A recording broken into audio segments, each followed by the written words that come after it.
Hello, I'm Casey Aiken, and this is 21 This Week. Coming up next, will rent control solve the lack of affordable housing in Montgomery County or make it worse? Routine traffic stop leads to seizure of 2,000 fentanyl pills. General Assembly wants more offshore wind energy project. What about the whales? And calling all civil libertarians. Big Brother in Prince George's County wants covert law enforcement cameras for littering.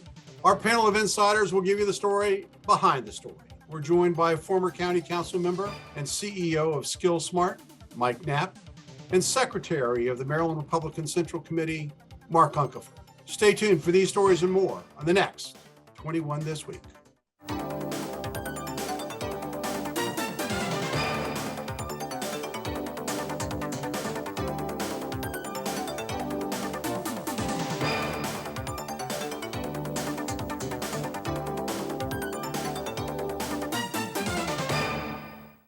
The lack of affordable housing continues to bedevil the county council and the county executive.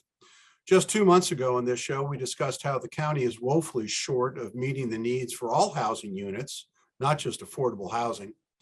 And to address a part of this problem, there are now two competing bills submitted in the county council to impose some form of rent control, which is described in the Washington Post. The Housing Opportunity, Mobility, and Equity Act, sponsored by council members Jawando and Mink, would limit rent increases to 3%, or the current county voluntary guidelines.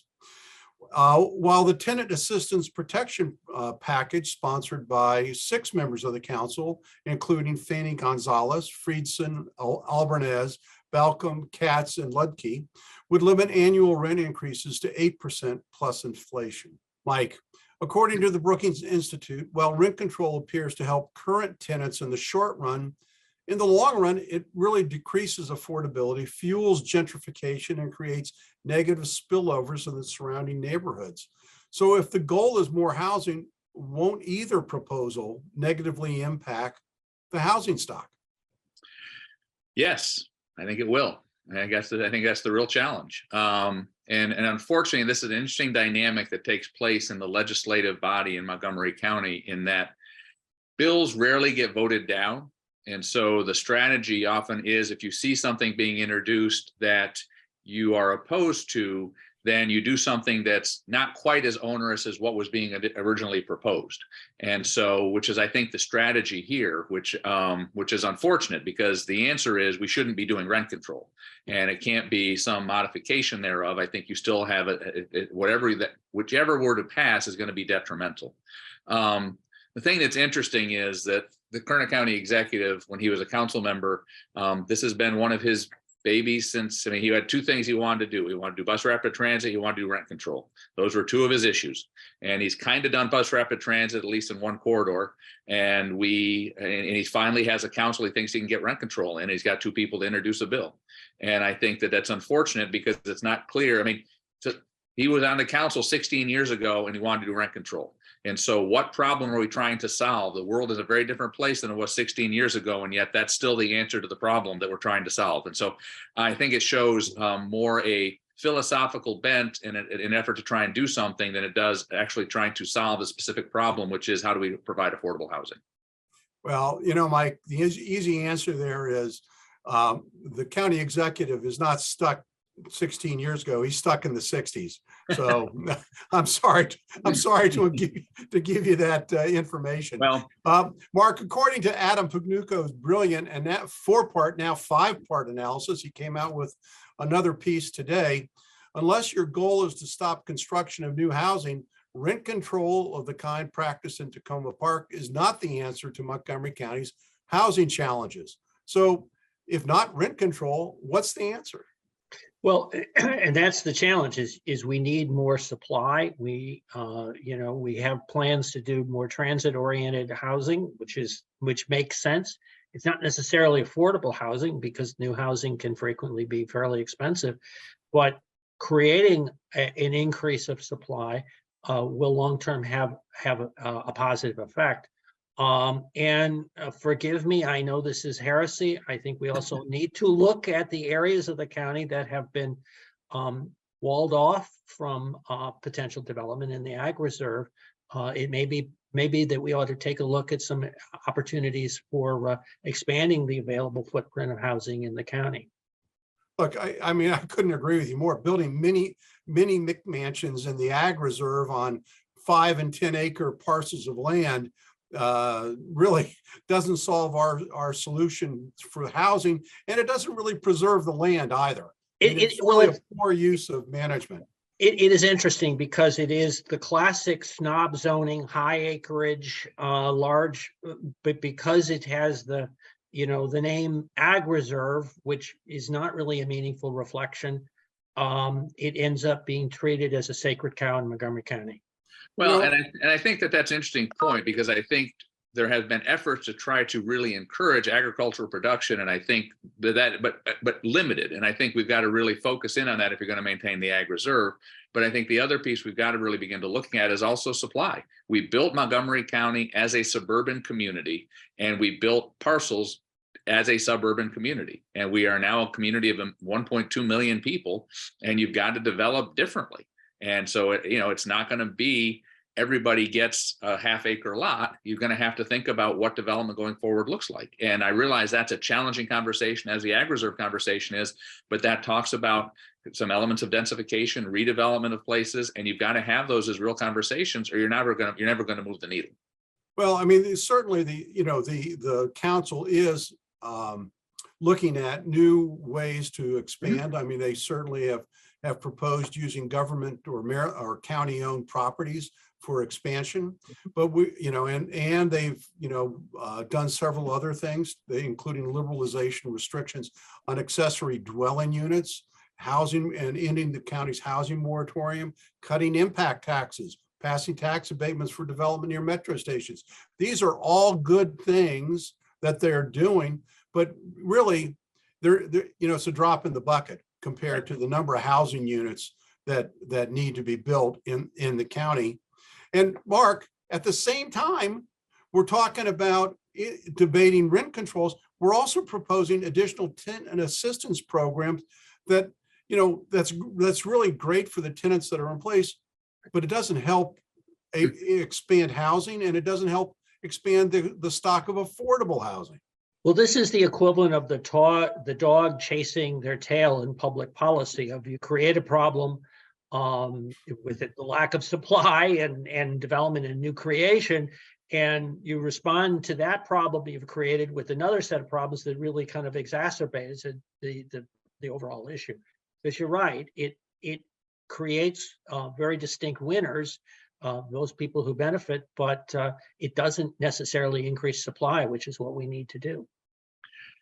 They all seem like short-term solutions, Mike. Right. They do. You'll have the last word on this. No, and what we really need to do, and I think it's important, is we've got to grow jobs. If our economy is stronger, we'll be able to have more jobs. We'll be able to create more demand or more supply, because more builders will actually build homes, and then we'll increase that supply, which will then have a broader effect on the market, as opposed to trying to say we're growing anemically and then trying to figure out how we kind of modify these prices on the margin and assume that that's how we're going to solve this problem.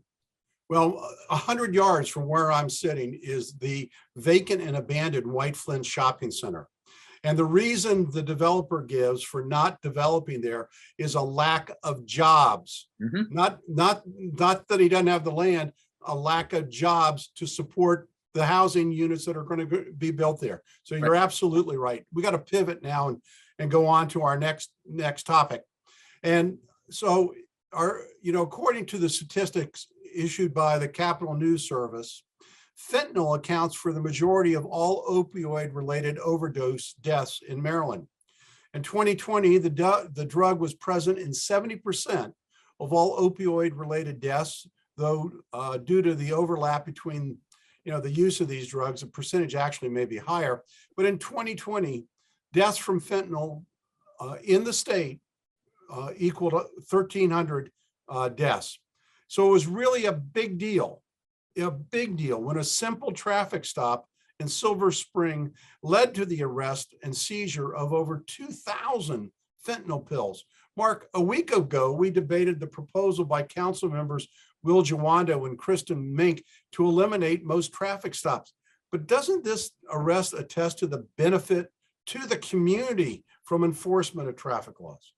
Well, here's an example of sort of dueling priorities. Is clearly we want the police to be proactive and to, arrest as they did. We also want them to frankly follow the Fourth Amendment, the probable cause. And I think when that standard is applied with the courts appropriately, then it should be possible to give the police the discretion. And that legal standard is really a much better guide to whether or not a stop is appropriate or not than for the county council to try and mandate this kind of draconian across the board set of requirements. Mike, last week, the statistics that we were discussing showed that only 2 to 4% of all traffic stops by police, this was a nationwide survey, were really for these, just bogus, stop and search basis. That the rest of the stops generally had a reasonable cause for being stopped. So in this instance, Police Chief Marcus Jones said, the effect of traffic stops saves lives here in Montgomery County. 20 people have already died this year from fentanyl poisoning. Right. And it's one pill can kill. So what's going to happen to the Mink and Jawanda proposal? No, I agree. I mean, I think that one of the challenges we continue to have is we try to set these up as binary choices. And the reality is that, and we had this conversation, I think, a year ago. We've got to be able to look at police, understand what the role of police are, provide the appropriate training and education, and be able to have that role well defined. And I think as opposed to doing that, we want to be able to say, well, we're just going to get rid of police, or we're going to move police out of this space. The police provide value. Police also have had significant instances where there have been challenges with how police have reacted to any sundry of crimes, and those should be addressed. But the answer isn't to get rid of police necessarily. The answer is, how do we determine in our community the role we want police to play and provide the appropriate training and education for them to be able to do that, which is where I think the police chief is coming down, is saying, we can do the job and do it well, make sure we have the right tools to do it, and support us in that process. It's very interesting. They announced that 48 candidates graduated from the Police Training Academy yesterday. And in his statements, Police Chief Jones also talked about the training that the officers received, which included confrontational training with the public and how to address that. So it was interesting that they're focused on the relationship between the police and the public. Very, very important thing to notice.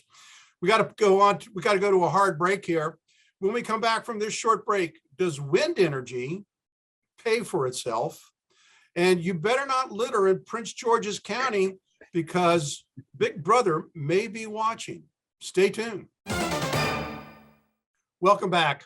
Many hoping to promote clean sources of electric energy generation has been pushing for wind turbines off the Maryland coast since 2011. Now, major legislation is being debated in the General Assembly, which promises to generate 8.5 gigawatts of electricity by 2031, enough to power 1.3 million homes. We only have 7 million people living in Maryland. That's a pretty big deal if that comes about. Mark, according to the Able Foundation, however, it will cost approximately $75 per megawatt and as much as $8.7 billion to build the wind energy infrastructure. Estimates vary, but conservatively, it takes 15 to 20 years for wind energy to pay for itself. So is this a good investment? Well, the big challenge, I mean, certainly appropriate where wind economics works well, but one of the challenges is because it's an intermittent supply, you need to also have this backup infrastructure that when wind isn't available, that there's continued electric supply. So you end up having sort of dual production capacity, which is more expensive because precisely, but arguably something in the order of, twice as much infrastructure or production capacity is available. That's very, very expensive to do that.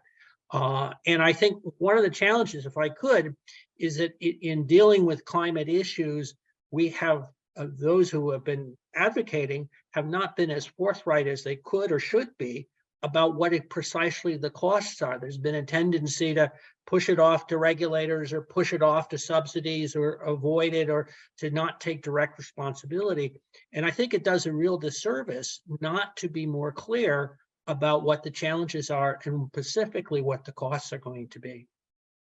So, Mike, I've got no quarrel with wind energy development. I mean, as we were talking about with transportation earlier, an all of the above approach to electric generation is my belief. But I do complain when taxpayers are being asked to pay for it. And if wind energy is beneficial as it proposes, why not let the industry pay for it? Why do we need the subsidies for it? Well, I mean, we've been subsidizing the energy market for a long time. I mean, we've been subsidizing ethanol. We've been doing, so we've subsidized a variety of energy production sources. And so I think if the intent is to move from what we've done from a fossil fuel perspective to be able to move to a more renewable set of energy sources, I think it's going to cost us money.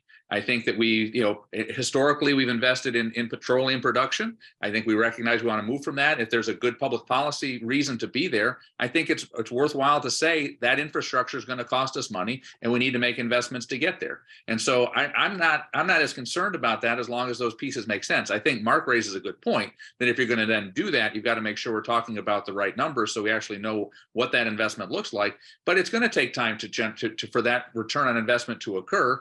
But candidly, it always takes time for return on investment to occur. And so is it 10 years? Is it 12 years? Is it 8 years? I think it's important to know what that is. But I think that from the policy objectives we're trying to achieve, I don't think it's a problem for us to make that investment as a state, local, or federal government.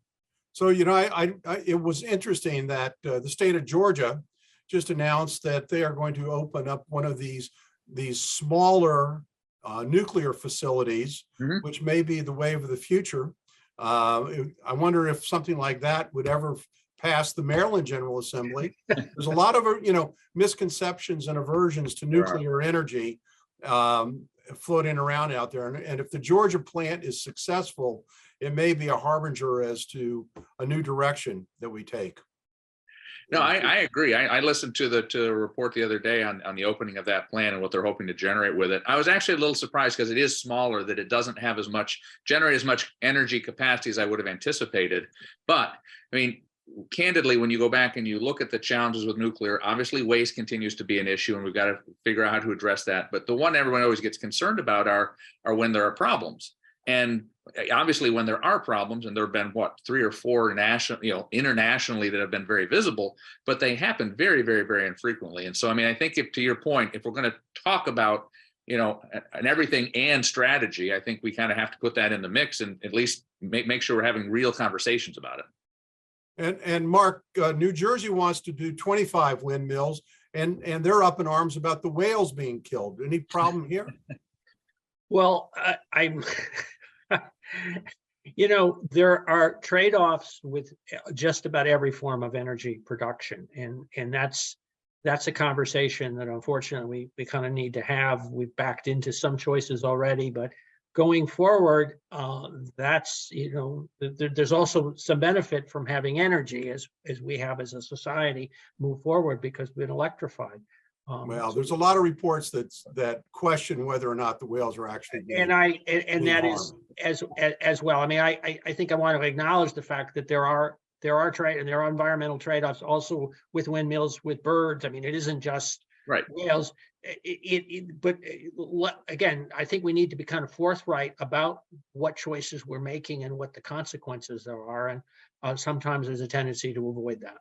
The other piece on that, though, I think is I've read other reports where it's the increase in shipping, that you're seeing the migration of whales and the increase in the shipping lanes because we have so much more production now as a result of COVID and so much more being shipped out, that's where you're seeing the bigger impact in the whale population. And that's obviously not energy production. That's a whole consumption issue that we've got to begin to address. Yeah, that's a big issue. Yep. Okay, let's talk our last topic. And this is one, okay, it's a pet peeve of mine. I agree. But Prince George's County Department of Environment announced this week that it was installing covert, I love that word, covert cameras to catch litter bugs in the act of dumping trash and polluting. And this came thanks to a grant from the Department of Justice. Always suspicious of that. Mike, I don't believe that government should be able to eyeball and track every aspect of our lives. And this sounds like the thriller, the 1998 thriller, Enemy of the State, a movie starring Gene Hackman and Will Smith, where Black Ops government actors were able to access every surveillance camera in America. So what's going to happen here in Prince George's County? I'll be curious to see. I agree with you. I don't think they should be able to track everything that we're doing. That being said, as a person who actually goes out, I live along a road where for some reason, everybody that drives on that road thinks that's a place that you can throw anything out your window that you no longer need in your car. And it astounds me that I can't think of how people achieve this in their own minds that, well, gee, I'm done with this bottle. I should throw it out this window in the yard here. And they do this up and down a 5-mile stretch, and it just blows me away. And so would I like to actually have a camera that catches them doing that? Because I'd like to really do some things I probably shouldn't say on the TV show, but nevertheless, I don't think we should necessarily have cameras every place to do it, but yes, people ought to stop littering. And if that's a way to try and help get it there, I'm actually moving in that direction. I'm, it's just the proliferation. Spit it out, Aiken. Proliferation of these devices that bothers me. Mark, what do you think about this? In my apartment building, we've got cameras everywhere. The moment I step outside the door, I'm caught.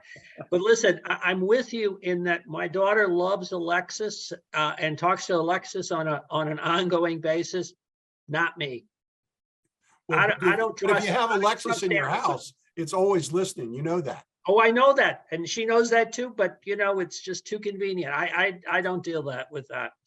Well, Mike, the solution to your dilemma on your highway is to sponsor the highway. And basically, I do, but that just means I go out and pick up all the stuff every other weekend. And it doesn't. You need a charitable cause. Maybe the 21 week group should do that as a charity. There you go. Well, Mike's highway. I just can't believe that people decide. I don't know. How do you reach a conclusion that this trash should not be in my car, but should be on the side of this road for everybody else to see? Come on. Mike, people are pigs. I mean, let's face it. They really are very inconsiderate. Clearly, for the most part, there are a lot of people who just don't think beyond themselves, and it's too bad. Anyway, we got kind of strayed from a lot of topics there.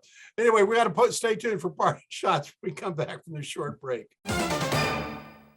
And welcome back. Now with parting shots, Mark Uncapher. Well, it's a dark day in Montgomery County. We got the news that Transurban has pulled out of the deal that had been set with the state, but has been stalled for a number of years. This was to address the congestion at the Woodrow Wilson Bridge, or rather the American Legion Bridge, and to put in high occupancy toll lanes. Governor Moore's position had been ambiguous. He'd been on both sides of this issue, and I think Transurban just decided there wasn't enough support to go forward.